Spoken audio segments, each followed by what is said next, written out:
Well, guys, I got a little treat for you. There is one more part that I've decided to make for the practical PID tuning series.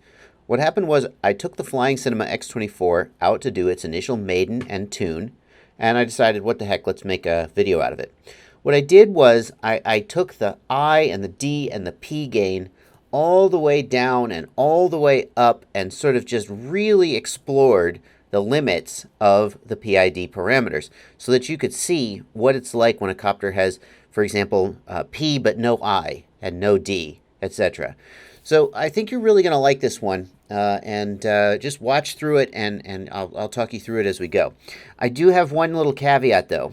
I recorded black box for all of this, but I kind of screwed up. I've never used a data flash chip before. I always use an open log, and I kind of screwed up using the data flash. And so the long and short of it is I was not able to get the black box data, which unfortunately means there's no sticks overlay. And for some of this stuff, the sticks overlay is kind of important because you could see how the copter is failing to respond to what my sticks are doing. But given the choice between just throwing the whole thing out and putting it up like it is, I decided you'd probably rather see it like it is. So enjoy. Hope you get something out of it. Here it goes.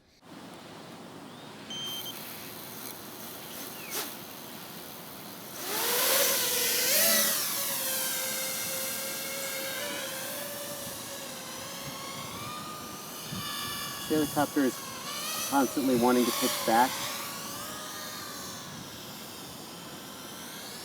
Yeah, it's pitching back even though I'm not doing it. That's what the I term is usually helping with. Now, why is it pitching back? It could be CG, could be any number of things. I'm constantly having to hold forward on the pitch to keep it. See, center stick, it's drifting. You see that? So that's the main thing it seems to be doing, is this pitch back moment. That's why it's common to see a positive pitch I term.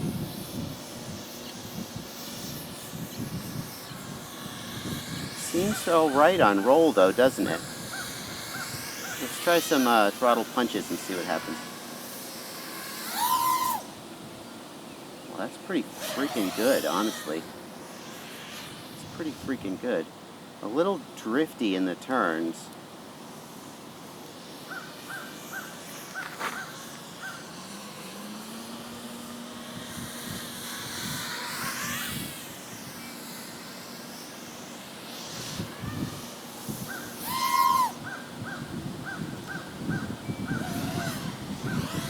Did you notice that it doesn't pitch back when I have the motors idled? Watch again.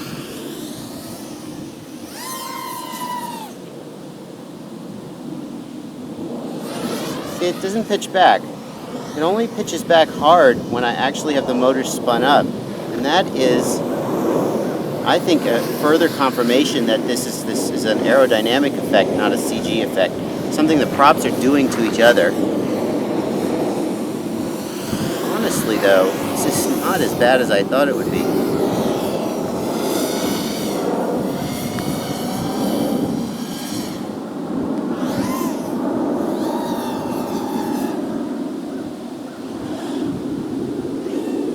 It is a little, it's pretty drifty though. It's not as sort of smooth on rails, and it has some wobble. See that wobble that the wind is doing? The wind is doing that, I think. That's interesting.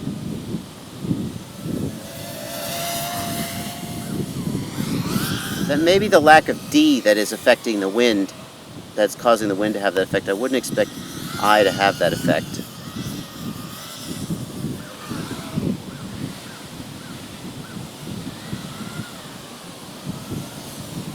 It's much harder to fly.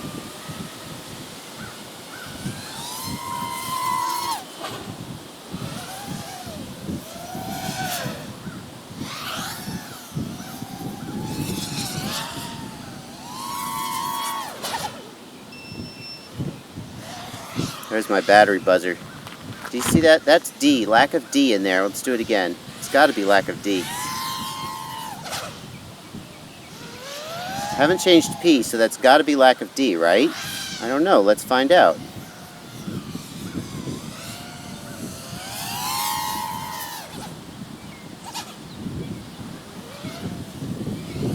Okay, let's bring it back in. Let's bring the eye back in and see what happens. Oh, hello.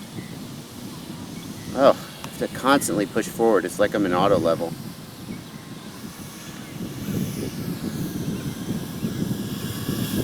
It just really wants to pull back. I do have to wonder if it's not pulling back so much as it is trying to maybe flatten out. I don't know. Let me just try it line of sight real quick.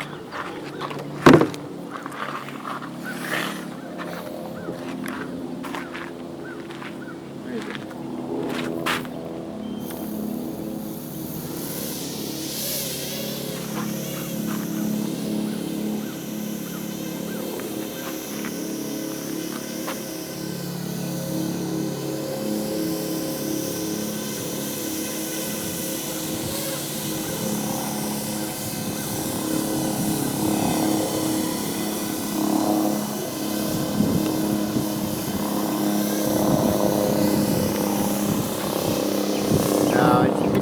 It's pitching back. So it's wanting to pitch back, and that's, I don't know what that is, but okay. So the next thing I'm going to do before we bring the eye back in, let's take the P down and just feel the effect of low P gain as well. So I'm going to take the P from the default of 4.5 down to 1.5. And this may make it unflyable. Yaw. Let's take yaw down to 4.0, which is pretty low for yaw. So 1.5 on roll, 1.5 on pitch, 4 on yaw, and 0 on all the others. I half expect this to be unflyable.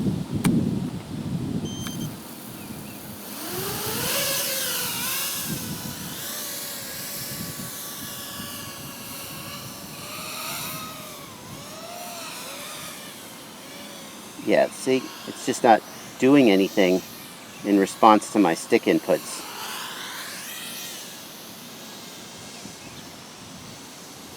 I can barely even hover it.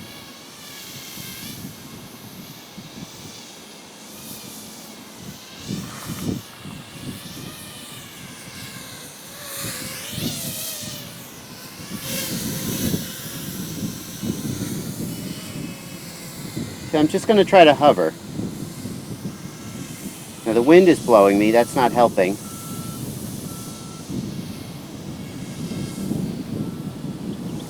The lack of P is also accentuating the lack of I, since P can do some of the job that I does. So that it's just drifting all over the place. Now having to make constant little corrections. It's just all over the place.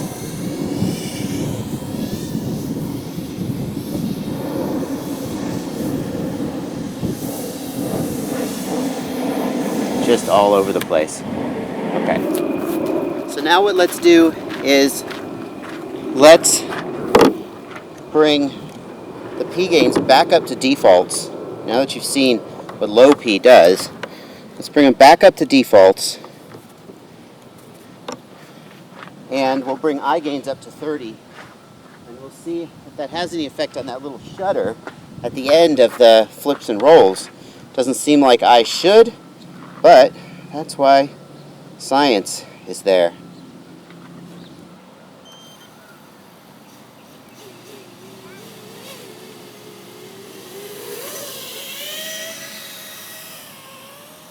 So immediately, look how much, you see how it's not drifting anymore? When I center the stick, let me just center the stick, it just holds. Doesn't try to go anywhere. And that's felt all the time, not just when the stick is centered. Let's do a flip and see. No, see, it's the D term that is dealing with that shutter there. Now that sharp shutter like that is probably caused by, that's not low P gain, that's high P gain.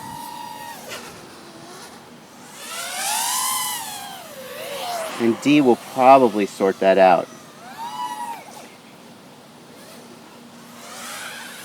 That prop wash there may be sorted out by D as well.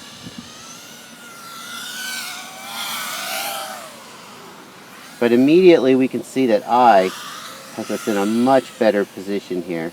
Now let's see what happens when we take I way up higher. Where am I? Where am I here? Hello, there I am.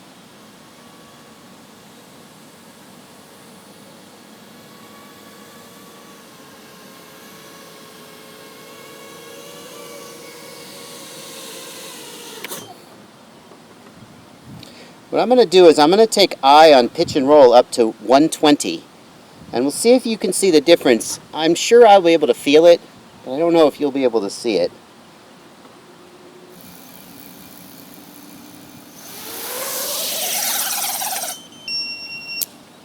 Nope.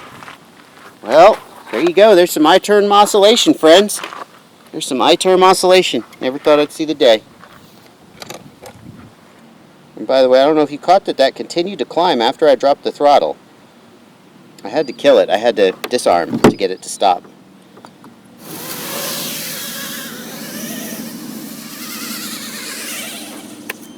Nope. Nope. Still too high for this one. 90 is still too much. Now it's interesting because I often fly with it around 60. Let's take it down to 60. Again. I'm hoping that I can find a spot where it's stiff but not oscillating, but that sure is interesting that it's oscillating like that. It may have something to do with, I mean, it's 14.6, BLHeli 14.6, damped light on, you know, standard ESC config. So, I don't know. It is what it is. Every tune is different.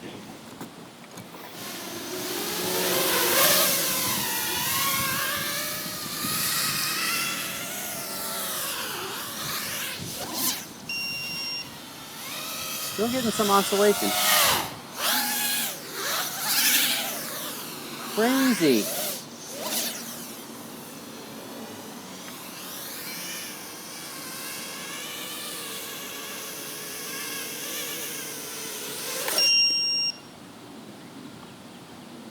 Crazy. Never heard of such a thing. I never had iGain do that. It's amazing. I've never seen that. Well, we're going to take it back down to 30. The copter flew pretty good with it at 30. It flew pretty good at 30. So let's take it back down to 30.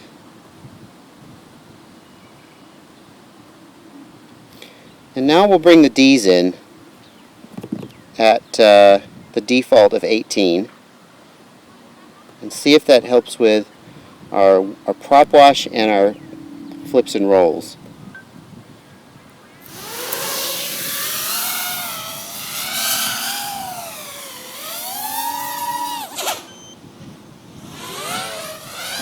See the difference that D made?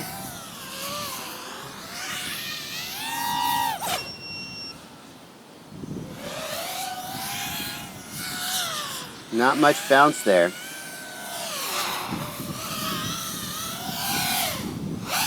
Prop wash is a lot better too, isn't it?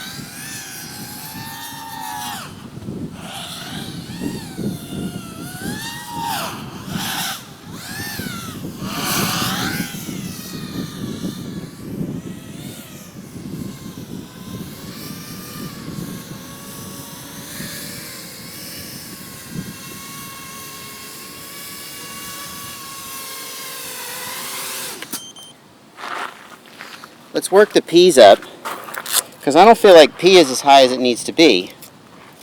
We clearly saw where excess I came in. So let's raise P to, let's go high on P. Let's take it to 7. Let's just do one axis so things don't get crazy. And we'll do it on the roll axis, because that's where we'll start to see the most of the problems come out.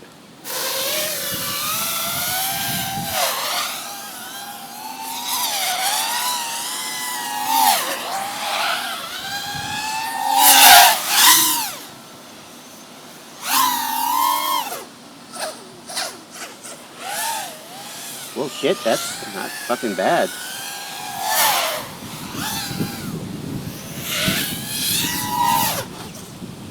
Fuck me.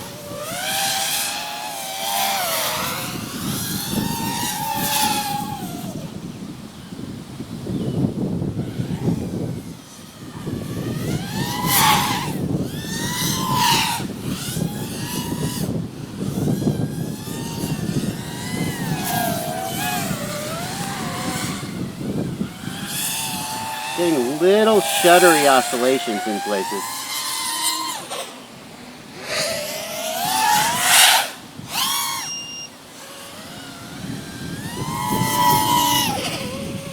Yeah, little shuddery oscillations in places.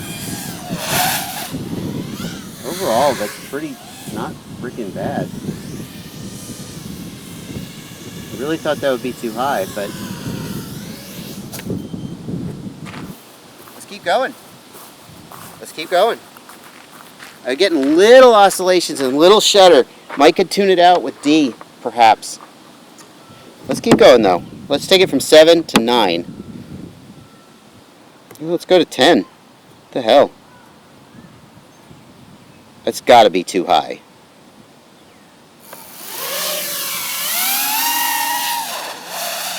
You hear that shudder?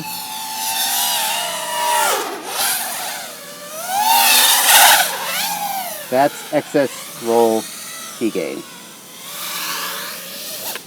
That's telling us that the roll P gain is too high. We've gone over the edge. Now, in my practical PID tuning series, I tried to see if I could solve that with D, by raising D, and didn't find that I could. So we've gone too far. Somewhere between 7 and 10 is the optimal point. 7 may even be a little high. Now we could do that same thing on pitch. We could then take roll back down to, let's say, 6. Since we were starting to see oscillations at 7, we take roll back down to 6, and we do the same thing on pitch, and we find out where it needs to be.